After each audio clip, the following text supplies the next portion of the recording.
I put collagen in every smoothie I make, but when I actually dug into the real research behind it, I found a massive conflict of interest. Collagen is one of the most heavily marketed supplements out there. Skin, hair, joints, all of it. That kind of marketing value usually means one of two things. Either the evidence is genuinely strong, or the marketing is doing more work than research. I wanted to actually find out which one this is. Coconut as the base. 1 fresh nectarine and cup of frozen strawberries.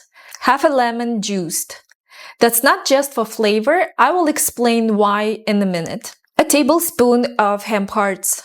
A little honey and 2 scoops of collagen peptides. Blend until smooth. Most collagen powders, including this one, are type 1 and type 3. Those types build skin, hair, and connective tissue. Joint cartilage runs on type 2 collagen, a different type entirely. So the skin claims and the joint claims are not backed by the same collagen. Collagen is the most abundant protein in your body. It's the structural protein in your skin, joints, and connective tissue. The theory behind supplementing it is straightforward. As you age, your body produces less. So the idea that adding more from the outside source might help offset that. This is why the lemon and nectarine aren't just a flavor. Vitamin C is required core factor for our body to actually sensitize collagen. Without it, the process doesn't work properly. So pairing vitamin C source with collagen isn't a wellness trend, it's actually how the biology functions. Now here's where I want to slow down because this is more complicated than more collagen content lets on. A 2024 meta-analysis pulled 23 randomized controlled trials over 1,400 people total and found that collagen supplements did significantly improve skin hydration, elasticity, and wrinkle compared to placebo. That's a real creditable finding on its surface. But here's the detail that changed how I read that result. When researchers broke the studies down by who funded them,